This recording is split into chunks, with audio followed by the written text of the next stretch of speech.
Et rebonsoir à toutes, rebonsoir à tous et bienvenue sur la page WEM Fanzone sur Twitch, YouTube, Facebook aussi, j'allais l'oublier. Tous ravis de vous retrouver, c'est un plaisir de vous retrouver, surtout après une victoire de l'Olympique de Marseille, hein, encore une belle victoire. On est presque sur une série de 9, mais bon, il y a eu ce petit match de Monaco au milieu qui nous a un peu cassé le rythme. Mais bon, regardez les gars, on fait encore 3 points, encore une belle victoire, 2-0 contre le FC Nantes. Bon, on va débriefer de tout ça ce soir avec Steph Soso qui est avec moi, avec Phoenix également qui est avec moi. Comment ça va les gars? Ouais, salut l'équipe. Ça va bien. Ça va bien? Bon, ben c'est principal, j'ai envie de dire. Puis on va accueillir également Mathieu qui nous a rejoint. Salut Mathieu, comment tu vas? Salut à tous. Bonsoir à tous les gars. Bon, mais les amis, on va commencer d'entrée par débriefer un peu de ce match, hein, voilà, vos premières impressions sur cette victoire de l'Olympique de Marseille contre le FC Nantes, 2-0. On va commencer par Steve. Mon ami Steve, comment tu vas? Allez, dis-nous tout. Bah écoute, ça va super. Très beau match de notre équipe ce soir. C'est un match compliqué. On a quand même eu la maîtrise du ballon. On t'entend plus du tout. On t'entend plus du tout là, Steve. Là, c'est bon là? Bah. Ah ouais, si t'enlèves ton casque, c'est compliqué. On a l'équipe on marque le premier but qui débride un peu la partie parce que c'était une partie quand même assez serrée. Mais on fait un beau parcours, on a une belle équipe, on a une deuxième but qui est la cerise sur le gâteau avec notre nouvelle recrue. Donc franchement, que dire de plus que de gagner ce match-là, c'est ce qu'on attendait. Donc en plus, il y avait quand même la manière, même si ça a été un peu moins flamboyant que contre Monaco offensivement. Super match de notre équipe. Tout à fait. Bon, Phoenix, quelque chose à rajouter? Ben ouais, carrément, hein, que c'est déjà le 4e safe qui passe sur le 4e pronostic, soit un sans faute, un 100% sur le safe depuis la création de la page WEM Fanzone. Donc ça fait plaisir. Voilà. Et oui les amis, oui bien. Voilà, si jamais vous êtes avec nous depuis le début, depuis WEM Lorient, les gars, sachez qu'à chaque fois, Phoenix propose des paris, il propose des paris safe, qu'il considère safe entre guillemets, c'est-à-dire des paris avec une cote assez basse entre guillemets, même si celle-là était assez haute, hein, 1,79, mais des cotes assez basses. Puis après, il vous propose des paris semi-safe, donc avec des cotes un petit peu plus fortes, et après carrément des paris fun, où là, c'est des grosses cotes. Bon, voilà, à vos risques et périls, les amis, on rappelle que les paris sportifs, bien évidemment, c'est réservé aux plus de 18 ans. Il faut aussi faire attention à son argent, les gars, hein, le porte-monnaie. Vous pouvez avoir des problèmes familiaux, des conflits familiaux, des problèmes personnels très, très importants si vous ne savez pas gérer votre argent. Donc, faites bien attention, faites-vous une bankroll et misez que ce que vous avez. Donc, oui, ben, Félix, tu as totalement raison. Hein, ça fait 4 saves d'affilée que tu arrives à envoyer. Bravo à toi, déjà. Bravo à toutes les personnes qui ont suivi les paris de Félix et qui ont commencé à se faire une petite bankroll. Voilà, c'est pour ça. C'était pour remercier toutes les personnes qui me suivent tous les jours, voilà, et pour les nouveaux, voilà, pour que vous voyez, que vous sachiez où vous mettez les pieds. Voilà, c'est dit. Et pour le match, mon Soso, ben, tu vois, pour la nouvelle recrue, hein, voilà, tu demandais tout à l'heure comment pensez-vous que la nouvelle recrue va s'intégrer. Je t'ai dit, écoute, connaissant un petit peu le caractère de ce joueur et voilà, on risque de pas tarder à le savoir. On sera vite fixé, je pense. On s'apinaillera pas trop. Ben, regarde. On a eu une petite qui vient de signer, premier but. Allez, ça voilà. C'est emballé, c'est pesé. On va demander les premières impressions de Mathieu aussi qui nous a rejoint. Salut Mathieu. Ouais. Alors, salut à tous. Sens, là je me sens vraiment bien. On est sur une sacrée série là. Ça fait plaisir. Hein. Ça fait plaisir. Ça fait depuis 10 matchs sans défaite. Hein. Ah ouais, 10 matchs sans défaite et on est sur une série incroyable. Hein. Série incroyable et je pense que franchement. Je vais pas dire, je vais dire des choses ce soir. Moi, je pense qu'on joue le titre cette année, les gars. Moi, je pense qu'on joue le titre. C'est honnêtement, vu la forme qu'on est en ce moment, je pense qu'on est intouchable. Il y a personne qui me fait perdre. Personne. T'as raison. Prends des risques. On va accueillir Nabil de l'équipe WEM Fanzone qui vient de nous rejoindre. Salut Nabil, comment tu vas? Il va bien, Nabil. Oh putain, c'est un massacre. Bonsoir l'équipe. Ça Nabil. Ça va, Mathieu, tu vas bien, tranquille? Ça va. Bon, John, alors, bébé, qu'est-ce qu'il y a? C'est triste. Ah bon, j'ai l'air triste. Ouais. Et toi, apparemment, t'es heureux. Ben, c'est parfait. Alors, vas-y, raconte-nous tout. Qu'est-ce que tu veux que je te raconte? Je sais pas, on parlait de. Ah, je sais pas, parle-nous de ce beau match de Brest-Lorient, par exemple. Au Reims-Lorient. Oui, pas de problème. Non? Tu l'as vu, Ah, non? et j'ai rien vu du tout. Ce que j'ai vu, moi, c'est Unani, papa. Unai, et ouais, belle rentrée, beau but. Non, par contre, moi, je Unani, remixe son prénom. Fender. Allô? Je suis obligé de remixer son prénom. C'est Unani. C'est un Pourquoi? manga. Parce que Pourquoi? c'est un super joueur. Papa, il te raconte, c'est le seul joueur foot à 11 qui te permet de jouer en futsal et tout, frère. Semelle, bien intégré. On aurait dit qu'il a fait 4 matchs avec l'OM. L'intégration, aujourd'hui, elle est réussie à 200%. Ça, c'est pour revenir à ce joueur-là. Franchement, on a eu une très très belle deuxième mi-temps. Première mi-temps, mais on savait que ça allait se jouer. On en a parlé à l'avant-match. On savait que ça allait se jouer au physique. Hein. Donc, franchement, sereine deuxième mi-temps, ça a été. J'ai trouvé Tavares ce soir par rapport au match précédent. Franchement, très très bon match de Tavares. Honnêtement. Vu qu'on lui, on a tapé un peu sur ses choix un peu trop bizarres, sur ses chichis pompons, ben, ce soir, il a répondu présent. Et puis après, on parlera de stats. J'ai des belles stats à vous communiquer, les gars, concernant ces joueurs-là. Très très belle entame de match. Tous les joueurs, surtout sur la deuxième mi-temps, c'est abusé. Abusé. Et une bonne entrée de Jonathan Klaus aussi. Hein. Oui, mais bon, il a managé, malheureusement, il a managé pour la fin. Oui. Mais il a fait une super entrée, oui. quoi. Non, bien sûr, totalement. Mais bon, franchement, dans l'ensemble, franchement, ça va. Et tu vois que costaud, défensivement, on est vraiment costaud. Ah ouais. Ah oui. On en a parlé, hein, Steve. Ah, ok. Il joue aux cartes. Je sais pas ce qu'il fait. Non, c'est pas grave. Hein, Phoenix, très beau match. Il joue aux cartes, ouais. Vous m'entendez pas. Très beau match. Franchement, je disais, très bon match. Défensivement, on est costaud, c'est plaisant. Ça se on confirme. retrouve une homogénéité dans notre équipe. Et surtout dans le système défensif. Surtout défensivement, les gars. On a mis un peu de temps quand même, je trouve, à passer la seconde, hein, quand même. Et tu sais quoi, mais en fait, c'est Nantes, dans ce système-là. Nantes, c'est eux, ils ont bien joué le coup. Quand tu regardes bien, arrivé à un moment donné, ils défendaient à 7. Je ne sais pas si vous avez bien regardé, les gars. À un moment donné, Nantes, ils défendaient à 7. Ils attendaient l'OM, ils croyaient qu'ils allaient les attirer pour essayer de venir récupérer le ballon comme ils ont l'habitude de faire. Mais manque de peau, ben non, ça n'a pas été le cas, tu vois. L'OM, ils ne sont pas rentrés dans l'entonnoir, tu vois. Ils ne se sont pas fait avoir. Ils se sont patientés, ils se sont créés quelques occasions. C'est pour ça que la première mi-temps, au niveau des stats, elle a été médiocre. Dans les deux sens, je vous parle, on a fait, je crois, deux tirs. On a eu 56% de possession de balles, comparé à Nantes, qui ont eu 43, tu vois. Donc, franchement, dans l'ensemble, en premier mi-temps, on s'observe, tu vois.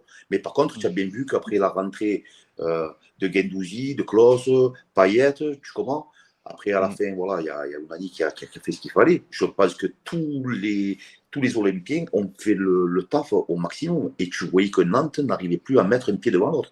Physiquement, on sait très bien que l'OM, ils sont très durs à jouer, les gars. Surtout quand ils commencent à mettre ils font tourner le ballon. À 2000, c'est fini, papa. Tu ne peux pas les arrêter. Et ouais. Très peu de technique. Ce que je languis de voir, c'est l'association Alexis Sanchez-Vitinha. Tu sais, Mathieu, je vais te dire la vérité. Le championnat, déjà, d'une part, il est encore loin d'être terminé. L'association de rêve, je pense que tout le monde, on attend que ça, on attend cette compo qui va peut-être faire vibrer des gens de fatigués, tu vois. Moi aussi, je me languis, je ne te cache pas. Hein. Mais aujourd'hui, on sait qu'entre la Coupe de France qui va se jouer la semaine prochaine, le match de Nice et tout ça, je pense que déjà ce qu'il a fait de bien, Tudor, il a fait tourner son effectif. Il a fait sortir Mbemba très tôt. Il a vu que bon, il était peut-être un peu fatigué aussi. C'est une chose qui est normale. Des matchs à répétition, tu vois. Donc non, je pense que ça va le faire. Après, je t'ai entendu parler de jouer le titre. Aujourd'hui, papa, il est un peu trop tôt à mon goût de parler de ça, Mathieu. Pour moi, il faut attendre début mars, je pense. Je pense que c'est quand on va pouvoir faire le calcul. C'est que si jamais tu arrives après le match de Paris. Voilà, tu as tout compris. Si on arrive à taper chez nous en championnat Paris, papa, là, à ce moment-là, tu pourras commencer à parler peut-être de titre. Ouais, Parce je que suis d'accord, voilà. je suis d'accord avec toi. J'ai un peu parlé trop vite, mais j'y crois, moi. J'y crois cette année. Je pense qu'on peut faire quelque chose. Mais tous les supporters marseillais croient en ça, c'est tout à fait normal. Mm. Donc après, pour revenir, voilà quoi. On Voilà. verra Les bien. amis, on va se projeter un petit peu sur les statistiques. Donc, il y a plusieurs statistiques que Nabil m'a envoyées tout à l'heure. Donc, je vais les. Écoute, Nabil, je te laisse les commenter. Et puis, Steve et Phoenix et Mathieu, vous allez l'appuyer un petit peu sur tout ça. Donc, je vais les mettre un petit peu au fur et à mesure. Allez, c'est parti, Nabil, on commence. Alors déjà pour commencer, bon, c'est dans l'ensemble du match, les gars. Donc, comme vous pouvez constater que la possession de Nantes, elle a été ridicule. C'est pas la bonne, papa, frérot. Enfin, ça, c'est la suite, c'est pas grave. C'est pas grave. Non, c'est pas grave. Donc, il faut que je rebondisse sur ça.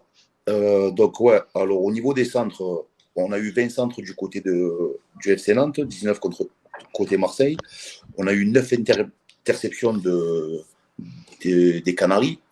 8 du côté de l'Olympique de Marseille. Niveau des tacles, bon, c'est du 13-15.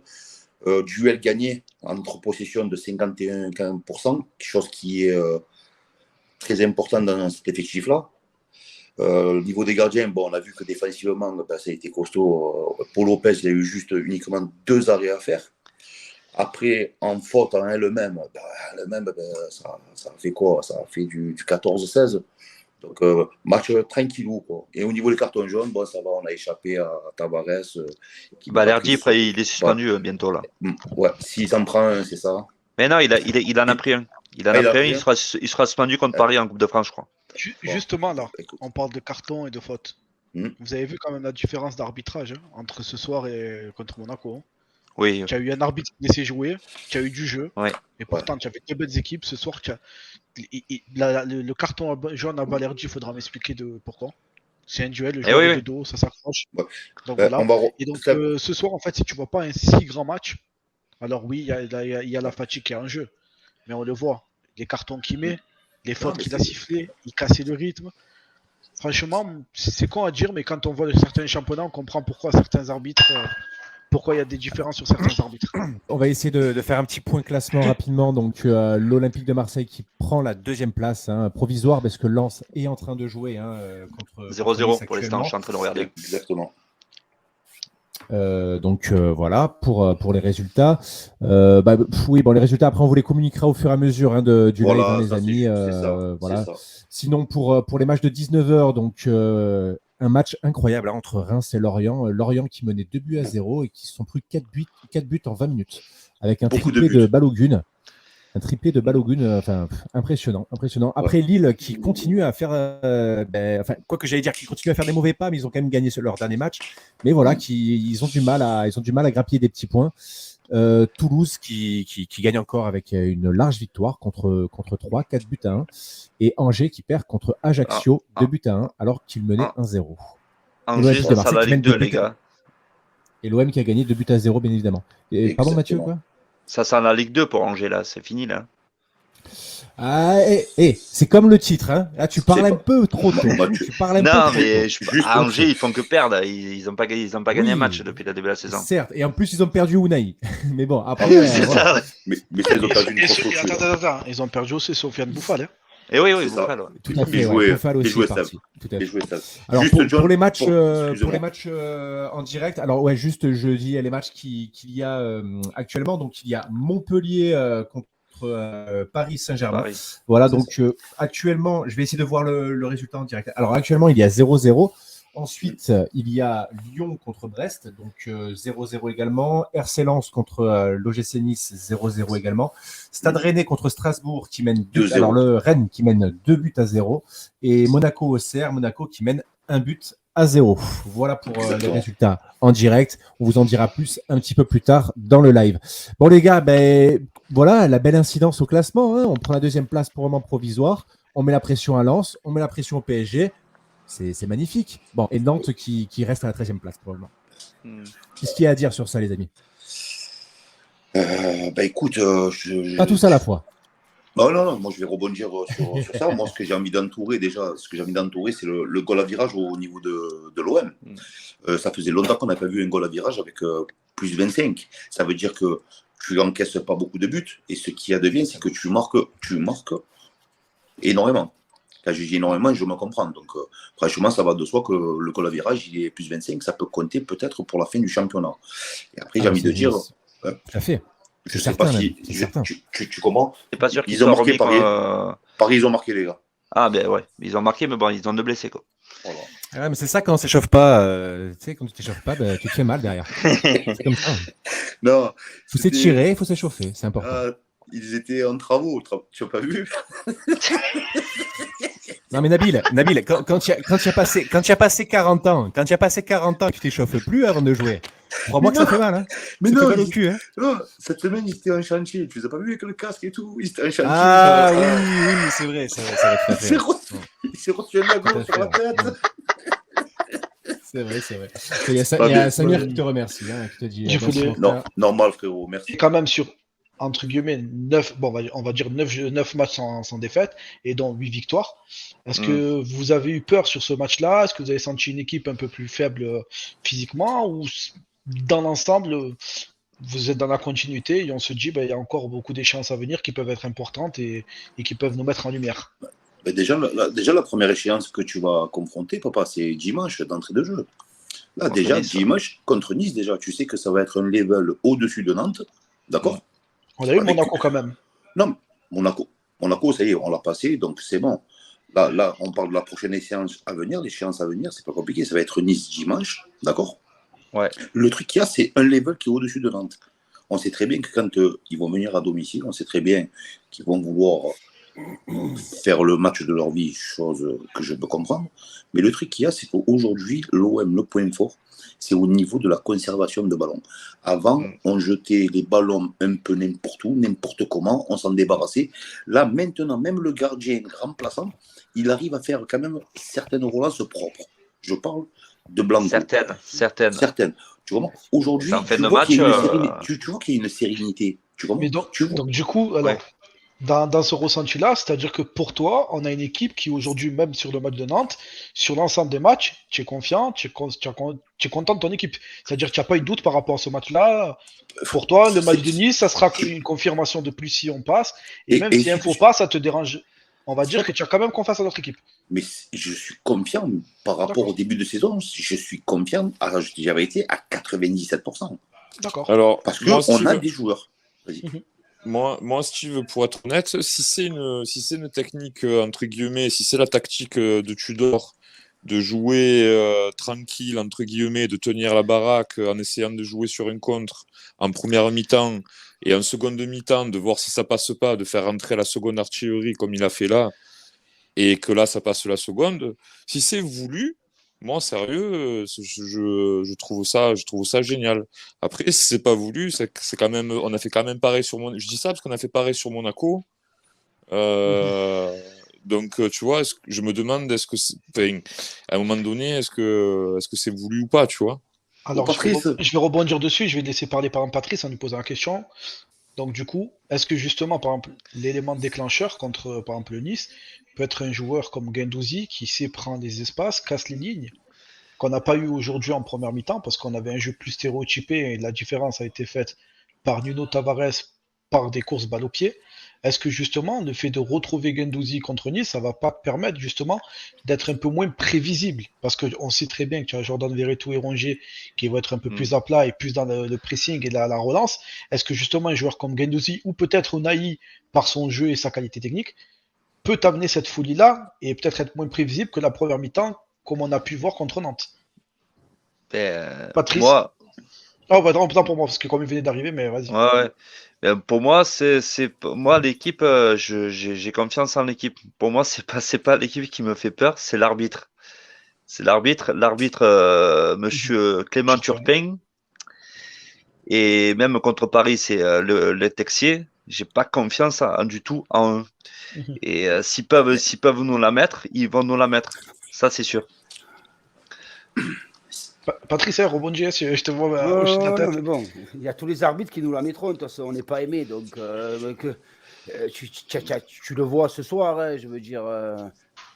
Pour rebondir sur le match de ce soir, la faute qui a été faite sur Alexis Sanchez. Ouais, voilà, il n'y a rien. Voilà, il y a la semelle, il n'y a même pas de jaune, il n'y a même pas de rien. Donc, et l'arbitre, il a rien sifflé. Donc, je pense que là, peut-être que la VAR a dû lui signaler qu'il y avait faute. Ouais. Mais la faute, elle y est. Et il n'y a rien, il n'y a même pas de jaune. Alors, après. Alors, pour revenir dessus, le jaune, en fait, pourquoi il ne met pas de carton jaune? Parce qu'en fait, c'est une faute qui siffle, mais qui ne vaut pas de rouge. Donc, s'il ne met pas le jaune, l'arbitre lui-même, la VAR ne peut pas intervenir pour dire tu dois mettre un carton jaune. Ils doivent l'avertir pour dire la faute, elle était un peu limite, ça ne vaut pas de rouge. Mais on ne peut pas dire à un arbitre cette faute-là mérite un jaune parce que l'arbitre ne peut pas utiliser l'assistance pour avoir un jaune. Par contre, l'arbitre avait vu la faute parce que c'est lui qui l'a sifflé. Est-ce que c'est un OM parcours de champion? Ou c'est juste un OM avec une bonne spirale et peut-être avec de la réussite? réussite. La réussite, je pense, parce que parcours de champion, il faut rester serein. On est sur une bonne dynamique, mais bon, il ne faut pas trop s'enflammer. Je pense que Tudor, il a trouvé les mots qu'il fallait pour recadrer certains joueurs et les remettre dans le droit chemin. Parce que bon, tu prends un Under, tu prends un Kolasinac, un Bellardi. S'ils sont là, c'est pas par hasard. Ils étaient plus sur le point d'être transférés ou d'être vendus que de rester. Voilà. Après, je pense que Longoria, il a aussi mis sa petite patte en disant on garde tel ou tel joueur et on essaie de voir parce qu'il a quand même vendu pas mal et il a quand même prêté des joueurs pour au niveau de la matérielle parce que sinon tu fais pas venir ces 3 joueurs là que tu as fait venir là. Non, je pense que on est sur une bonne spirale. Après, après Paris, bon, aujourd'hui, ils ne sont pas bons. Demain, comme on dit toujours, demain, ils peuvent tout fracasser. Il faut voir. Bien sûr. Mais voilà, je veux dire, on est sur 10 matchs sans défaite. Bon, on ne va pas revenir sur le match de Monaco. Ça a été, voilà, on est passé à travers la première. On a fait une très belle deuxième mi-temps. Et avec 60% de possession de balle, et Nabilou qui était au stade, quand on lui a dit 60%, il est tombé de la chaise parce que pour lui, Monaco avait plus la possession du ballon que ce qu'avait l'OM. Mais bon, des fois, on peut avoir la possession et faire match nul ou perdre des matchs, hein, ça c'est déjà vu. Non, moi, je te dis, c'est un parcours de réussite, papa. C'est pas un parcours de champion. Pour toi, ça veut dire que quand tu dis. Qu'est-ce que tu entends par réussite? Moi, ils sont en pleine réussite. Aujourd'hui, nouvel effectif, des bons forts au niveau de l'entraîneur. Un Balerdi qui était à la rue, que Tudor, il s'est battu pour le garder, parce que je vous le dis, il s'est battu pour le garder. Il a tout le temps mis en valeur le Balerdi. Il n'a jamais critiqué Balerdi, Tudor. Il a toujours dit, il faut lui laisser le temps, il va s'adapter, nan. Pourtant, ça faisait un petit moment qu'il était quand même dans le club. Eh ben, il lui a donné confiance. Et comme il a dit Patrice, c'est vrai qu'il a un discours qui est à part. Il n'y a pas de star dans cette équipe-là. Il n'y a que des bonhommes. Il n'y a que des gens qui se tuent pour. C'est que des hommes, en fait. Tu vois, chacun fait le taf qu'il faut. Aujourd'hui, maintenant, si je vais te raconter un truc, je veux dire, demain, si c'est un parcours de champion, les parcours de champion, ils sont dessinés. Tu sais comment ça se passe, les parcours de champion. Justement, 8 victoires, 1 nul. On joue contre une équipe nantaise. Où c'est. Par exemple, contre Nantes, on a vu qu'il y a peut-être un peu de difficulté, on est peut-être un peu moins flamboyant, on marque un but que d'habitude, cette réussite, on n'a pas. Donc, c'est pas du hasard quand même tout ça. Alors, quand je dis parcours de champion, c'est-à-dire que quand même, les matchs qu'on a fait jusqu'à aujourd'hui, c'est pas que de la réussite, c'est quand même une certaine maîtrise sur nos jeux, non? Je l'ai dit tout à l'heure. Moi, j'ai pas envie de m'avancer. Et je vais jamais m'avancer.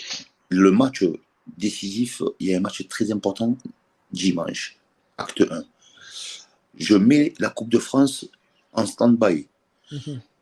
On parle de championnat, les gars, qui se joue entre 3 et 4 points. D'accord?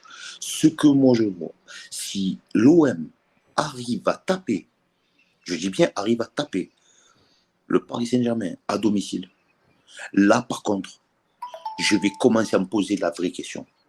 Et là, je te dirai mon avis. Parce que aujourd'hui, les matchs de Monaco, c'est vrai. Un peu le temps en arrière, tu les perdais. Mais le parcours de champion, on l'a dit à 7 journées du début de saison. Quand tu as enchaîné 7 victoires d'affilée, qu'est-ce que ça s'est enflammé? On joue le titre au bout de la 7e journée, frérot. Tu te rappelles, Steph, s'il te plaît? Bien sûr. Alors, peut-être que ma façon de raconter, c'était pas la bonne. Quand je dis parcours de champion, c'est pas forcément champion, mais on a quand même un parcours qui, aujourd'hui, on peut prétendre à atteindre le podium. Il n'y a pas de doute là-dessus. L'OM est armé. pour jouer les premiers rôles, et c'est pas dû au hasard, on est d'accord. L'OM est armé pour jouer la deuxième place, et merci, au revoir. Et s'il y a moyen de prendre la première, on ne se gênera pas. Donc on joue les deux premières places. Objectivement, on joue la Ligue des Champions. On veut se qualifier en Ligue des Champions. Marco Phoenix, justement ton ressenti, parce que je vois que Nabil c'est parcours de champion, deuxième et premier si le Paris Saint-Germain veut bien nous laisser la place. On vise depuis le début de la saison, notre objectif c'est de viser la seconde place pour entrer en C1 encore cette année. Hein. Après, si on arrive à décrocher la première place, ce sera tout bénef. Mais de base cette année, notre objectif par rapport à la saison dernière, c'était de se requalifier en C1. Donc, pour l'instant, c'est on est une équipe qui joue cette place-là pour l'instant. Il n'y a rien à dire là-dessus. Donc, Alors du coup, vous rejoignez un peu le commentaire d'Olivier Cos qui disait c'est la première fois où l'OM Pro, c'est 23 joueurs et 0 titulaire. Donc après, bon, il est Marseillais, donc il englobe vraiment, on a quand même une ossature à l'OM, mais c'est vrai que on peut avoir un groupe beaucoup plus complet. Donc vous êtes d'accord avec lui en disant qu'on a quand même un groupe de beaucoup de joueurs qui peuvent prétendre à jouer ce soir. Ce soir, avec le but de l'entrant, je crois qu'on on a 17 buteurs différents depuis le début de la saison. Ouais. Donc ça résume bien un petit peu le tout. C'est-à-dire que l'équipe aujourd'hui, que ce soit l'équipe titulaire ou l'équipe de profondeur, l'équipe de la remplaçante qui est sur le banc, qui rentre à partir de la 60e, 70e ou 80e selon le match et selon l'état d'esprit du joueur et selon les joueurs sur le terrain, on a une équipe qui tient la route quand même. Hein, sincèrement. Alors pour faire la transition sur le prochain match, quel dynamisme voyez-vous? Comment vous voyez un peu le match? Qu'est-ce que vous voyez pour la prochaine journée par rapport à notre équipe, la fatigue? Comme le disait Kevin dans l'avant-match, on va enchaîner encore des matchs tous les 3 jours. Donc là, on va encore jouer. Bon, ça sera un peu plus que 3 jours, mais on va encore jouer ce dimanche. Qu'est-ce que vous pensez sur cette lancée? Est-ce que un match nul ou une défaite, par exemple, je vais voir de pire, ça serait pour vous un coup d'arrêt? Ou pas d'inquiétude, on a quand même une équipe qui pourra rebondir. Donc là, je fais la parallèle avec la question de Sepi qui posait la question par rapport à Monaco. Si on avait perdu, est-ce que notre équipe... Donc là, par rapport à tout ce qui se passe en ce moment, aller à Nice... on reçoit Nice. Autant pour moi. Jouer Nice avec un coup d'arrêt, donc peut-être un match nul ou une défaite au Vélodrome. Est-ce que pour vous, vous avez quand même confiance en cette équipe? Non mais... On va aller on part dans la supposition de Seb avec une défaite, patatutala, parce qu'au bout d'un moment, on pourrait avoir un coup d'arrêt. Non, mais moi, je suis désolé. Je pense pas qu'on perde contre Nice. Hein, honnêtement. Non, mais c'est pas question de ça. Moi, je t'explique. Moi, je suis pas là dans cette optique d'imaginer la défaite ou quoi que ce soit. Parce que on va se rappeler certains discours qu'on avait fait il n'y a pas si longtemps que ça, d'accord? On avait dit, l'OM, en Coupe de France, il tombe contre Rennes. Voilà. Est-ce que c'est une équipe qui va pouvoir juger l'effectif de l'OM? Contre Rennes, c'est passé, on est d'accord. On a fini Rennes. Tous les matchs, il va y avoir des matchs test. Non, la même question, tu la poses contre Monaco. Est-ce que ça va être un match test? Mais jusqu'à quand on va dire ça?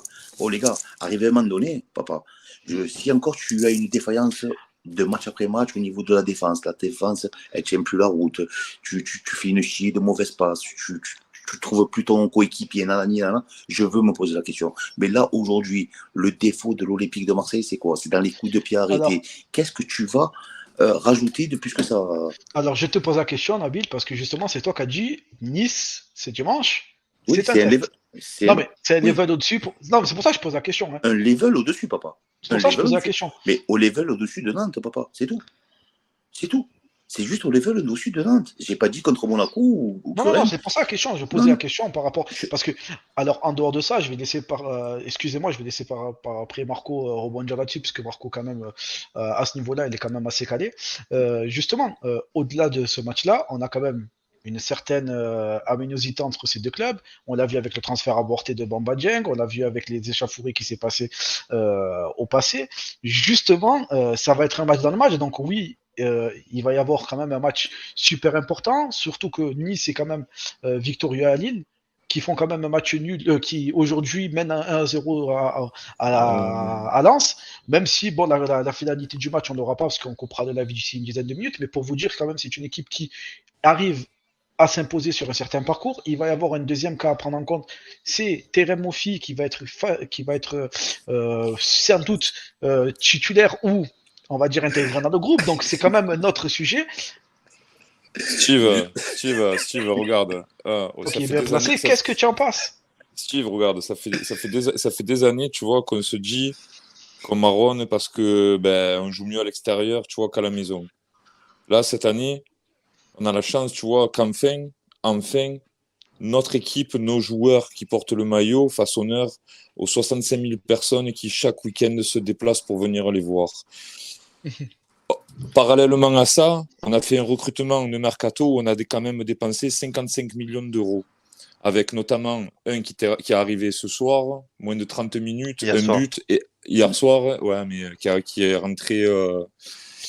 Il est d'humeur fâcheuse, Mathieu.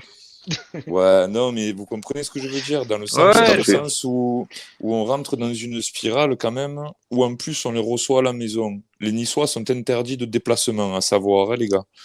Comme ce soir, on a vu que ce soir à Nantes, on était interdit, mais on y a été. Non, mais tu parlais non, mais les gars, vous parlez de l'animosité. Oui, sauf que Nantes, les gars, il y a beaucoup de supporters de l'OM à Nantes aussi. Et Nantes, c'est pas Marseille. Je crois qu'il y a vous croyez qu'il y a des supporters niçois qui vont s'implanter dans les virages ou quoi que ce soit et qui d'un coup vont se.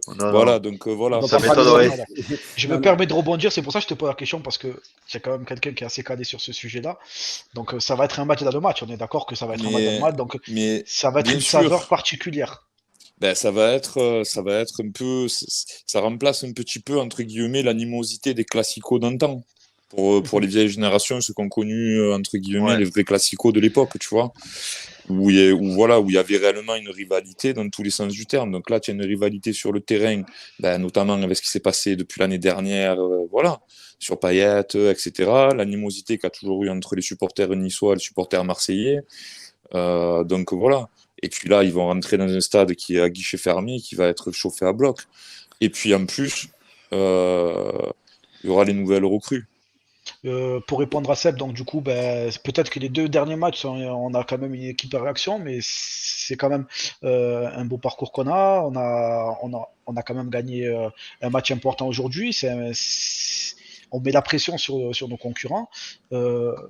Match dernier, c'est vrai qu'on n'a pas fait une belle première mi-temps, mais on a une force de réactivité. On verra contre Nice. Vas-y Seb, merci Samir Palomares, merci Steve, merci Patrice, merci Mathieu et merci à toute l'équipe. Merci à vous les gars. Merci à tous les gars. Et surtout, bravo les supporters. Merci à l'Olympique de Marseille, les supporters, ils sont rentrés quand même. Ils étaient dans la bonjour. Ils sont passés un peu de partout. Ils étaient là. Et on a pu voir qu'il y avait. Alors ils ont joué le jeu, il n'y avait pas de maillot de l'OM, c'était tous en noir. Ils ont très bien joué. Et le petit mot de la fin. Il y avait une amende. Non, mais c'est bien. C'est bien parce qu'on a vu que nos supporters ont quand même joué le jeu et en allant dans ça, on a vu une superbe ambiance et il n'y a pas eu de débordement. Donc, ça serait bien que la LFP jette quand même un œil. On a des véritables supporters. Ils sont là pour encourager leur équipe et c'est pas comme ils essayent de répandre, c'est pas des casseurs. Donc voilà, donc il y a comme de partout, il y a des bons, il y a des mauvais, mais en général en déplacement, on n'a que des bons parce que c'est que des personnes qui sont des abonnés, c'est des personnes qui sont très investies et avant tout des pensionnés de l'Olympique de Marseille. Le petit mot de la fin, du coup, c'est pour Sapig qui dit que l'émission commence pour John, donc on va lui laisser l'antenne et nous on va vous quitter en vous remerciant et je vous dis à demain pour l'OM Fanzone Arena. À demain. Salut les gars. À demain les amis. Bonne soirée. Ciao. Ciao l'équipe. Ciao.